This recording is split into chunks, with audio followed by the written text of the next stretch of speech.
Hi all, I welcome you to my YouTube channel. So guys, I hope आप लोगों ने last video देखी होगी जिसमें हम लोगों ने कवर किया था what are the importance of management and what are the levels of management. So guys, आज हम लोग कवर करेंगे nature of management as a science, as a art, as a profession. So guys, let's start. So management as a science, why management as a science? Guys, management as a science because as we know कि science में basically सब rules वगैरह होते हैं, experiment पे work होता है। तो हम यहाँ पे ट्रीट करेंगे कि मैनेजमेंट एज अ साइंस क्यों है। सो गाइज, क्यों है management as a science? First reason is systematic body of knowledge. So guys, as we know ना कि सिस्टम, साइंस में सिस्टम एक वे होता है जिस हम प्रोसीजर को हम फॉलो करते हैं, अपने रिजल्ट्स लेते हैं। तो मैनेजमेंट में भी बिल्कुल सेम है, हम लोग प्रोसीजर फॉलो करते हैं, देन हमें अपना रिजल्ट मिलता है। So that's why management is called as management and the science. So first point is clear, systematic body of knowledge.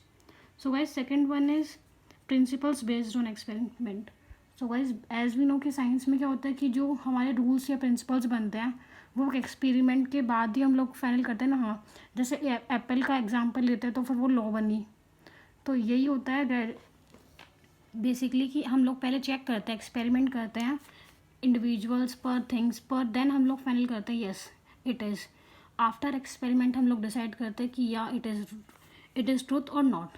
सो जितने भी डिसीजंस होते हैं सब पहले एक्सपेरिमेंट होते हैं, उसके बाद हम लोग उनको यूज़ में लेके आते हैं। So guys, third is universal. So guys, जो एज वी नो कि जितने भी साइंस के रूल्स हैं वो यूनिवर्सल में अप्लाई होता है। ऐसा तो नहीं है ना कि दिल्ली में ये वाला रूल अप्लाई हो रहा है, बहादुरगढ़ में नहीं हो रहा। तो बेसिकली क्या है, जितने भी रूल्स एंड मैनेजमेंट के प्रिंसिपल्स होते हैं वो सिर्फ एक फॉर्म के लिए नहीं होते हैं, वो हर एक फॉर्म यूज़ करती है, वो स्मॉल हो, मिडल हो, हर एक फॉर्म के लिए यूज़ होता है। So principles are uses universal. So guys, हम लोग कवर करेंगे nature of management as an art. So guys, हम लोगों को पता है ये आर्ट क्या रिप्रेजेंट करता है? Creativity, thinking. क्रिएटिविटी होती है like dancing, singing is creativity. So क्या है, first point of management as a art is existing of theoretical knowledge. So क्या होता है मैनेजमेंट में, हम लोग पहले प्रिंसिपल्स वगैरह जो बुक्स में होती हैं उसको यूज़ करते हैं, चेक करते हैं कि थ्योरी नॉलेज से हम लोग करते हैं। जैसे काफ़ी सारे साइंटिस्ट होते हैं, वो लिखते हैं कि उन्होंने क्या रिसर्च किया प्रोजेक्ट में, हम उसको चेक करते हैं, एनालाइज पढ़ते हैं, देन हम लोग उसको अप्लाई करते हैं। तो बेसिकली क्या हुआ, आर्ट्स में थ्योरी नॉलेज होती है, नॉलेज थ्योरी पे बेस्ड होती है।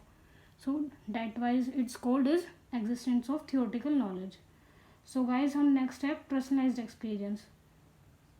सो गाइज, क्या ये आर्ट है ना, वो पर्सनलाइज एक्सपीरियंस। लाइक डांसर्स एक प्रोफेशन है, डांस एक प्रोफेशन है, लाइक एक आर्ट है, वो उसमें परफेक्ट होते हैं। सो एक खुद की इंडिविजुअल है, वो उसको पता है कि ये डांस में अच्छा हूँ, तो क्या 2 डांसर्स हो गए, 2 सिंगर्स हो गए। सो गाइज, वो लोग हमेशा अलग होते हैं ना, मतलब 2 डांसर्स की फॉर्म हमेशा अलग होती है। कोई हिप हॉप में अच्छा होता है तो कोई किसी स्टाइल में अच्छा होता है। तो बेसिकली क्या होता है, खुद की एप्लीकेशंस होते हैं, उनके खुद के कॉन्सेप्ट होते हैं, वो खुद के कॉन्सेप्ट में अच्छे होते हैं। कोई सिंगिंग में अच्छा है तो कोई डांसिंग में अच्छा है। सो पर्सनलाइज्ड कॉन्सेप्ट होता है मैनेजमेंट एज अ आर्ट में। And guys, third one is based on continuous process. So guys, हमें सबको पता है ना कि डांसर अच्छा, तभी डांसर और सिंगर अच्छा हो सकता है तब वो डेली बेसिस पे प्रैक्टिस करे। So based on practices. So art में क्या होता है कि प्रैक्टिस करते रहते हैं सिंगर्स, तो अपने आप को इम्प्रूव करते हैं। So that is based on continuous practice. And guys, fourth one is creativity. So guys, creativity में क्या कि नए आइडियाज़ जनरेट करना, इनोवेट थिंग्स करना, चेक करना कि हाँ एक बेटर वे में अच्छा डिसीजन लेना, न्यू थिंकिंग यूज़ करना, इसलिए क्रिएटिविटी। और आर्ट्स में तो क्रिएटिविटी होती है ना, लाइक एक ड्राइंग चेक बनाते हैं, जब हम लोग चेक करते हैं हम लोग अपने माइंड से थिंक करते हैं कि हाँ ये सीन पॉसिबल है, हम कुछ भी ड्राइंग करते हैं ना अपनी क्रिएटिव वेस्ट पे। So that is creativity. And guys, now we will cover management as a profession. So guys, profession में क्या होता है, बेसिकली जब हम मैनेजमेंट एज अ प्रोफेशन की बात करते हैं तो वहाँ प्रोसीजर होता है, लाइक एक पर्सन उस चीज़ में प्रोफेशन होता है, लाइक उसमें बहुत अच्छा एक्सपर्ट होता है, basically we can say. So guys, first one is क्या, मैनेजमेंट एज अ प्रोफेशन में well defined body of knowledge होती है। जितने भी, जब हम मैनेजमेंट एज अ प्रोफेशन बोलेंगे तो वहाँ पर क्या होता है, लाइक हम लोग अकाउंटिंग करते हैं तो अकाउंटिंग की उसको फुल नॉलेज होती है, that is well defined body of knowledge. And guys, second one is restrict entry. So guys, ऐसा नहीं होता ना कि डॉक्टर में कोई भी एंटर कर सकता है प्रोफेशन में, नहीं, डॉक्टर की हमें स्पेसिफिक नॉलेज होनी चाहिए, उस प्रोसेस के अकॉर्डिंग हम एंटर करते हैं। तो यहाँ पे कोई भी एंट्री नहीं कर सकता, एंट्री होती है through knowledge, through courses etcetera.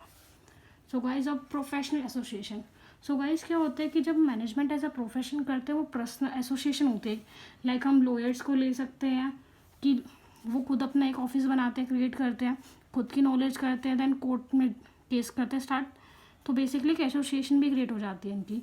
Doctor का एग्जांपल लेते हैं तो डॉक्टर अपने आप को एक ओपन खुद का सेंटर भी ओपन कर सकते हैं ना, तो वो खुद की एसोसिएशन भी क्रिएट कर सकता है इसमें. और सब guys fourth point is ethical code of conduct. So guys इसमें क्या होता है, कुछ बिहेवियर्स होते हैं, कंडक्ट होते हैं, प्रैक्टिसेस होती है. लाइक हम ग्रेजुएशन में क्या होता है कि हम लोग जॉब से पहले इंटर्नशिप करते हैं. इंटर्नशिप क्यों करते हैं? For the practices. पहले हम लोग एक्सपीरियंस करते हैं इंटर्नशिप में, हाँ कितनी कैसे अपने आप को मैनेज करते हैं, कि कैसे डिसीजंस लेने हैं, कैसे वर्क होता है मैनेजमेंट में. बेसिकली प्रैक्टिस होती है. तो that is ethical code of conduct. So wise अगर हम इंटर्नशिप करते हैं जॉब से पहले तो it is beneficial for us, because हमें हैबिट हो जाती है, हमें अपने आप को अडेप्ट करना आता है, कंपनी के साथ कैसे मैच करना है, कैसे अपनी टाइमिंग अप डाउन करनी है. तो basically it is internship is a code of conduct for job. And guys fifth is service motive. So guys जब हम लोग बात करते हैं मैनेजमेंट एज अ प्रोफेशन की, तो it's a service motive. Like हम अपने क्लाइंट्स को सर्व करते हैं, हमारा मोटिव होता है कि उनका इंटरेस्ट करना. लाइक अब एक लॉयर के पास अब एक जाता है कोई पर्सन, तो वो उसमें बताता ना कि वो इंटरेस्ट लेता है, उसकी स्टोरी सुनता है, देन डिसाइड करता है कि कौन सी लॉ से हम लोग उसका केस विन करता है. तो वो सर्विस मोटिव है. बेसिकली वो उसको सर्विस कर रहा है उसका केस लड़के. So guys to that's for today. Guys please like share and subscribe to my channel. And guys notes आपको टेलीग्राम पर मिल जाएंगे, तो उसके लिए आपको कमेंट सेशन में जाना है और कमेंट में करना अगर आपको कोई डाउट है, और ग्रुप ज्वाइन करना है डिस्क्रिप्शन बॉक्स से. Thank you.